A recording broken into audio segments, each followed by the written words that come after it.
ஒரு நாளும் தளர்வறியா மனம் தரும் தெய்வ வடிவம் தரும் நெஞ்சில் பஞ்சமில்லா இனம் தரும் நல்லன எல்லாம் தரும் அன்பர் என்பவருக்கே கணம் தரும் உங்களால் அபிராமி கடை கண்களை ஆத்தாலே எங்கள் அபிராம வள்ளியை அன்றமெல்லாம் பூத்தாலே மாதிரம் போல் நிறத்தாலே நாடுடைய சிவனே போற்றி சேன்பாக்க மகாபாராகிக்கு அன்புடை அமரை காப்பாய் போற்றி என்ற இடைமுடி இறைவா போற்றி புண்ணியம் கருபம் முடிப்பாய் போற்றி எம்பெருமானே இறைவா போற்றி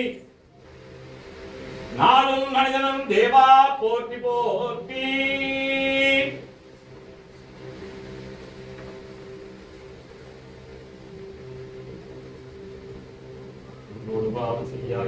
போற்றி வேத விதிபடி நல்லோர் போற்றி ஓம் நம சிவாய என்ற வர்ஷாரத்தை போற்றி உச்சிக்கண் குருவமாய் முக்னாசி போற்றி சத்குருவந்தி இருவாய் வடிவாய் தானா முக்தி போற்றி தோரணகரவண தினமுடியாதம் போற்றி ஊசுகின்ற நெஞ்சமே கூறக்கேலா போற்றி அபிமானம் வந்து என்னை அடைந்ததனால் போற்றி சபலையா நமக்கு இருவாய் முக்தி மார்க்கம் போற்றி ஜோதியே சுருகமே சுகத்தை காட்டும் போற்றி சுத்தனே சித்தனே சுயம்புங்கும் போற்றி பாதியே வரவன் மாறின் மீதே போற்றி நிச்சயமே உன் திருவடிக்கு சரண் படைந்தோம் போற்றி போர் நிச்சயமே உன் திருவடிக்கு சரண் படைந்தோம்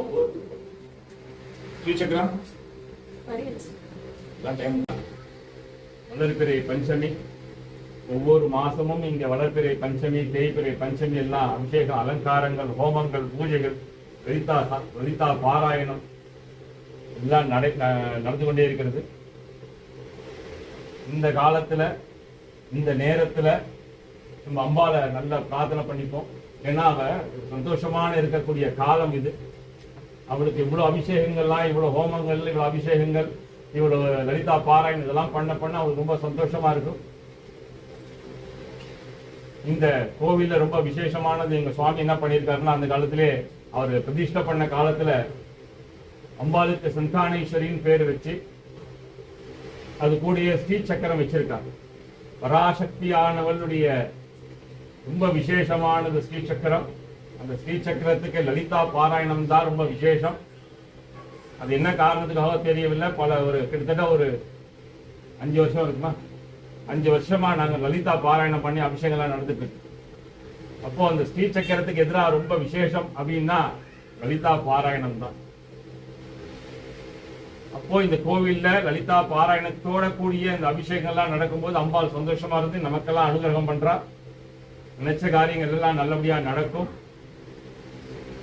இந்த அம்பாளுக்கு ரொம்ப பிரீத்தியானவள் யாரானா வாராகி. அதுவும் சுவாமி தான் வச்சார். நாங்க புதுசா ஆரம்பிக்கல, சுவாமி வச்சிருக்கார். ஒவ்வொரு மாசமும் பல வருஷங்களாகவும் இது நடந்துட்டே தான் இருக்கு. இந்த வாராகிக்கு எதிராக பிடிக்கும் சொன்னா, அதாவது எப்படி ராமர் கிட்ட போயிட்டு நீங்க ராமா ராமான்னு சொன்னா சந்தோஷப்பட மாட்டார் அவ்வளவா. ஆனா ஹனுமார்கிட்ட போயிட்டு ராமா ராமான்னு சொல்லி பாடும்போது ஹனுமார் அவ்வளவு சந்தோஷப்படுவார்.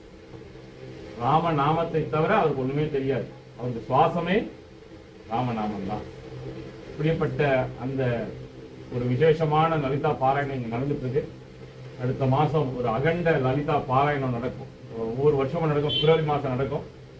இந்த காரணத்துக்காக வர முடியாம போயிடுச்சு. இப்போ மே மாசம் காலையில் ஆரம்பிச்சு ராத்திரி வரைக்கும் அகண்ட லலிதா பாராயணம் நடந்துட்டே தான் இருக்கும். அதில் யாராவது லலிதா படிக்கிறீங்களோ அவங்களாம் வந்து கலந்துக்கலாம். உங்களுக்கு தெரிஞ்சவங்களாம் சொல்லி அதில் கலந்து வைக்கலாம். அதாவது பகவான நம்ம நமஸ்காரம் பண்ணோம், பகவான நம்ம எப்போதுமே ஸ்மரணமாகிறோம், பகவானை எப்போதுமே நம்ம நினைச்சிட்டு இருக்கோம், அவனே கதியா இருக்கிறோம். ஆனாலும் நமக்கு எந்த காரணத்துக்காகவோ ஏதோ பிரச்சனை வந்துட்டே இருக்கு. அப்படிதானே நம்ம நினைக்கிறோம். நான் திங்கக்கிழமை ஒரு கோயிலுக்கு போவேன், செவ்வாய்க்கிழமை கோயிலுக்கு போவேன், சந்தோஷம் இருப்பேன், கிருத்திகை அன்னைக்கு முருகன் கோயிலுக்கு போகாம இருக்க மாட்டேன், சனிக்கிழமை நரசிம்மர் கோயிலுக்கு போகாம இருக்க மாட்டேன், ஆஞ்சநேயருக்கு வடமாலை சாத்தலாம இருக்க மாட்டேன், வருஷத்துக்கு ஒரு வாட்டி குலதெய்வம் போயிட்டு வரேன், வருஷத்துக்கு ஒரு வாட்டி திருப்பதி போறேன், திருத்தணி போறேன். எதுவா இருந்தாலும் நம்மளுடைய கஷ்டம் தீர்ற மாதிரியே நமக்கு தெரியும் இல்லையா? இன்னைக்கு நம்ம கஷ்டம் இருந்து வேலையெல்லாம் இருந்து கஷ்டமே இல்லைன்னா நம்ம இங்க வந்திருக்க மாட்டோம் இல்லையா? யாராவது சொல்லியிருப்ப மாதிரி வாராய் கோவில்ல பூஜை நடக்குதுன்னு அப்படியா சந்தோஷம் அப்படின்னு சொல்லிட்டு போயிடும். ஏதோ ஒரு கஷ்டத்துல இருக்கிறதுனாலதான் நம்ம இங்க வந்து உட்காந்து இந்த கஷ்டங்கள்லாம் நிவர்த்தி ஆகுங்கிறது முதல்ல நம்பிக்கை வைக்கணும். எப்போதுமே பகவான் மேல நம்பிக்கை வைக்கிறதோ உண்மையா இருந்ததுன்னா நமக்கு சோதனை இருந்துட்டா. ஹரிச்சந்திரன்ற கதை எல்லாருக்குமே தெரியும். அவன் எவ்வளவு தூரம் உண்மையா இருந்ததுனாலதான் அவன் அவ்வளவு கஷ்டப்பட்டான். காலத்துல கடைசியில தன்னுடைய மனைவி குழந்தை எல்லாத்தையும் மகனுடைய இறுதி சடங்கு கூட அவனால் அவர் பண்ண முடியாத சூழ்நிலை. அது கூட அவன் காசு கேட்டான். அந்த கதைலாம் தெரியும் நினைக்கிறேன். அப்புறம் பின்னாடி பிரம்மா அம்பாள் எல்லாம் வந்து தடுத்து ஆட்கொண்டு அவனுக்கு அருள் கொடுத்தார் அப்படின்னு புரியப்பட்ட எதுவுமே சோதனைகள் உண்டு. நம்ம ரொம்ப நியாயமா பக்தியா இருந்ததுன்னா சுவாமியை நமக்கு அனுகிரகம் பண்ணும். யாதேவி சர்வபூதேஷு சாயா ரூபேன சமஸ்திதா வருதா? படிக்கிறோமா? என்ன சாயானா அம்பாளுக்கு நம்ம ஒரு கைங்கரியம் அடிக்கடி சொல்லக்கூடியதுதான். இங்க ஹோமம் நடக்குது, நம்மளால முடிஞ்சது ஒரு நெய்யை வாங்கி கொடுக்கலாம். ஹோமம் நடக்கிறது, இங்க பூஜை நடக்குது, புஷ்பம் வாங்கி கொடுக்கலாம், எண்ணெய் வாங்கி கொடுக்கலாம், பிரசாதத்துக்கு நம்மளால முடிஞ்சது கொடுக்கலாம். இல்ல எல்லாருக்கும் இங்க எலுமிச்சம்பழம் தருவாங்க, விலை அதிகமா இருக்கு, ஏதோ நம்மளால முடிஞ்சது ஒரு 10 எலுமிச்சம்பழம் கொடுத்து நம்ம ஒரு எலுமிச்சம்பழம் வாங்கி மீது 9 பேருக்கு கொடுக்க சொல்லலாம். இந்த கைங்கரியெல்லாம் நம்ம சுவாமிக்கு நம்ம பண்ண யாதேவி சர்வபூதேஷு சாயா ரூபேன சமிஷ்டா. சாயானா நிழலா. சுவாமி அம்பா நமக்கு நிழலா நம்ம கூடிய வருவாளாம். நம்ம சுவாமிக்கு செஞ்சா அவ நம்ம கூடிய நிழலா வருவாளாம். என்ன அர்த்தம் அப்படின்னா நமக்கு வர்ற கஷ்டங்கள் எல்லாம் நிவர்த்தி பண்ணுவான். அதனால நம்மளால முடிஞ்சது எந்த கோவிலா இருந்தாலும் சரி, நம்மளால முடிஞ்ச ஒரு விஷயம் செய்வோம். இந்த கோவில்ல பிரசாதம் கொடுக்குறோம், இந்த கோவில்ல எலுமிச்சம்பழம் கொடுக்குறோம். சில நேரத்துல கிடைக்காம போனா எல்லாம் வருத்தமா இருக்கு, எங்களுக்கே கஷ்டமா இருக்கு. இருந்தாலும் அவங்க கொடுக்குற காசு தான் திரும்பி வாங்கி கொடுக்கணும். அதனால முடிஞ்சது ஏதோ எடுத்துட்டு வந்து கொடுத்தீங்கன்னா சுவாமி கிட்ட வச்சு பிரார்த்தனை பண்ணி, நம்ம கையில கொடுக்கறது இல்லை, அம்பாள் கிட்ட பிரார்த்தனை பண்ணி அம்பாளுடைய அனுகிரகத்துல நம்ம கொடுக்குறோம். அவங்களுக்கு நிறைய சக்சஸ் ஆகுறது. அவங்களாம் அதை எடுத்துட்டு போய் ஒரு இடத்துல வச்சு அந்த வியாபாரம் விருத்தி ஆகுறது. ஒரு இடத்துக்கு போறோம்னா அந்த இடத்துல போய் சக்சஸ் ஆகுறது அப்படிலாம் இருக்கு. அதனால நம்மளால முடிஞ்ச கைங்கரியம் கண்டிப்பா பண்ணுவோம். இதுதான் மகாபெரிவா என்ன சொல்லியிருக்காரு அப்படின்னா, இந்த கதை எத்தனையோ வருஷத்துக்கு முன்னாடி சொல்லியிருக்கதான் நினைக்கிறேன். ஒருத்தர் என்ன பண்ணியிருக்காரு, அவரு மாதுளம் பழம் வாங்கிட்டு வந்துருக்காரு. வாங்கிட்டு வந்து நல்ல பெரிய பெரிய பழம் எல்லாம் வாங்கிட்டு வந்து பெரியவா கிட்ட கொடுத்துருக்காரு. அவர் என்ன பண்ணார், அதை எப்பவுமே பெரியவா என்ன பண்ணுவாருன்னா அதை தொட்டு ஆசீர்வாதம் பண்ணிட்டு அவர் வாட்டில் போயிட்டார். அந்த வந்தவர் ஒரு டாக்டர். அவர் என்ன பாம்பேல இருந்து வந்திருக்கார். அவர் என்ன சொல்றாருன்னா, அங்க இருக்கிறவர்கிட்ட சொல்றார், ஜாக்கிரதை, நான் அங்கேருந்து எடுத்துட்டு வந்திருக்கிறேன், பெரியவா கிட்ட கொடுக்கணும்னு ஆசைப்பட்டேன், ஜாக்கிரதையா இருக்கணும், இங்க எலியெல்லாம் இருக்குது அப்படின்னாரு. ஒரு 1.5 மணி நேரம் கழிச்சு எங்கிருந்து அது கேட்டதோ தெரியல. உள்ள அங்கிருந்து வந்து, ஆமா இங்க பெரும்பெருச்சாலியே நான் தான், என்ன அதனால இங்க எல்லாம் ஜாக்கிரதையா இருக்கும்னு சொல்லிட்டு ஜன்னல் வழியா தூக்கி போட ஆரம்பிச்சு. இந்த குறவெல்லாம் எடுத்துட்டு போறாங்க. அப்ப பெரியவர் நினைச்சாரு, ஐயோ அமைதியா இருக்கிறதா பெரியவாளே சாப்பிட்டுருப்பாளே, நம்ம சொன்னதுனால கோபம் வந்து தூக்கி விசிறடிக்கிறார் போல இருக்கு அப்படின்னு. ஆனா அந்த குறவர்லாம் நரிக்குறவர்களா இருக்காங்க இல்லையா, அவங்க அங்க இருந்திருக்காங்க. அவங்க ஒண்ணு எடுத்துன்னு போகும்போது சொன்னாங்க, இதை வாங்கி கொடுத்த புண்ணியவான் சௌக்கியமா இருக்கணும் அப்படின்னு. இதை கொடுத்த புண்ணியவான் சௌக்கியமா இல்லை, இதை வாங்கி கொடுத்த புண்ணியவான் சௌக்கியமா இருக்கணும்னு சொல்லிட்டு போனான். திரும்பி சொன்னாரா, இந்த கிரெடிட் எல்லாம் உனக்கு தான் அப்படின்னு. அதனால ஏன் இதை சொல்றோம் அப்படின்னா, சுவாமி நீங்க தானே நெய் வாங்கிட்டு வர சொன்னீங்க, சுவாமி நெய் வாங்கிட்டு வந்துட்டேன், இந்த சுவாமி புஷ்பம் வாங்கிட்டு வந்துட்டேன், சாப்பிட்டு அதெல்லாம் சொல்லக்கூடாது. ஒரு பொருள் கோவிலுக்கு வாங்கிட்டு வந்துட்டோம், வாங்கும் போதே அது கோவிலுக்கு நினைச்சுட்டா கோவில்ல போய் சேர்ந்து. இன்னும் சில பேர் என்ன பண்ணுவாங்கன்னா, ஒரு 10 ரூபாய்க்கு நெய்யை வாங்கிடுவாங்க. அதை ஐயர்கிட்ட கொடுக்கும்போது கட் பண்ணி கொடுப்பாங்க. சுவாமி நெய்யை ஊற்றிட்டு சுவாமி, அதனால வீட்டுக்கு எடுத்து போகிறாரு நெய் இல்லையா. எந்த ஒரு பொருளும் சுவாமிக்குன்னு வாங்கினா நம்ம மனசார சுவாமி கொடுக்கணும். அது சுவாமி கண்டிப்பா ஏற்றுப்பார், நமக்கு நிறைய அனுகிரகம் பண்ணுவார். இன்னைக்கு ரொம்ப விசேஷமான நாள். எப்படி அப்படின்னா, மகாபெரிவா கிட்ட போய் கேட்டாலாம், உங்க வாழ்க்கையில உங்களுக்கு ரொம்ப இஷ்டமான நாள் எந்த நாள் அப்படின்னு சொன்னா அப்படின்னா, இன்னைக்கு நம்ம இந்த பூஜை புனஸ்காரம் எல்லாம் பண்றோம் இல்லையா, கிருத்திகைனா என்ன எப்படி கொண்டாடணும், அமாவாசைனா என்ன பண்ணணும், அப்படிலாம் சில விஷயங்கள்லாம் நம்ம அதுல பண்றோமோ இல்லையோ, அதெல்லாம் வகுத்து கொடுத்தவர் ஆதிசங்கர். இன்னைக்கு ஆதிசங்கருடைய ஜெயந்தி.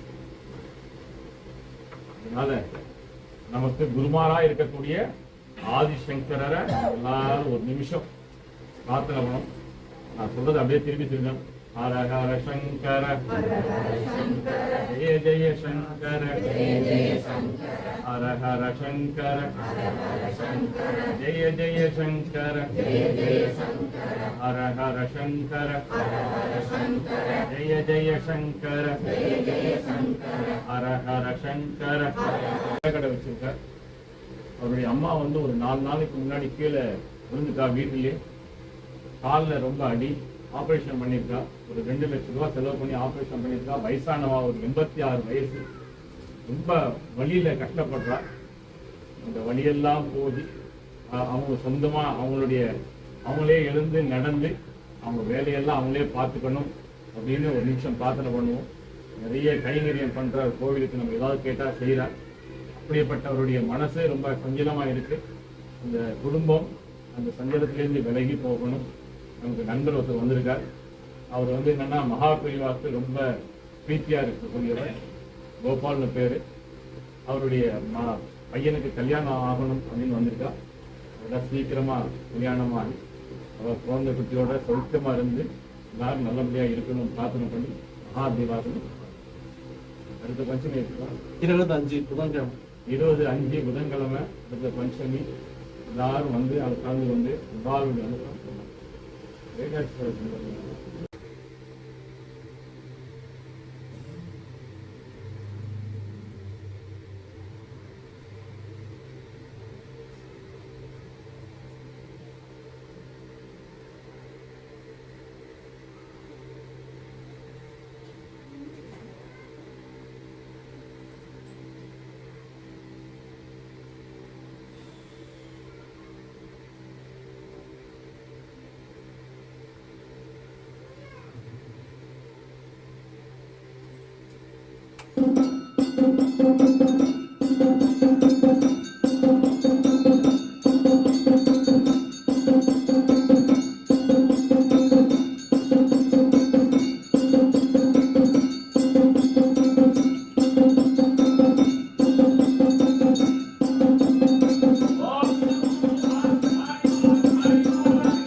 நல்லா இருந்ததை கொண்டாந்து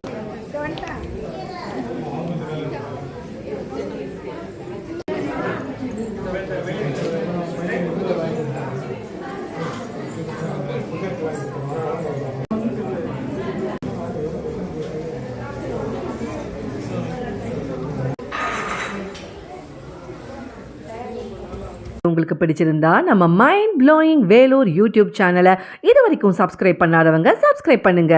அது மட்டும் இல்லைங்க, லைக் பட்டன் அழுத்தி உங்கள் கருத்துக்களை கமெண்ட் பாக்ஸில் பதிவு பண்ணுங்க. மீண்டும் மற்றொரு வீடியோவில் சந்திக்கும் வரை உங்கள் மைண்ட் ப்ளோயிங் வேலூர் யூடியூப் சேனலின் நன்றி, வணக்கம்.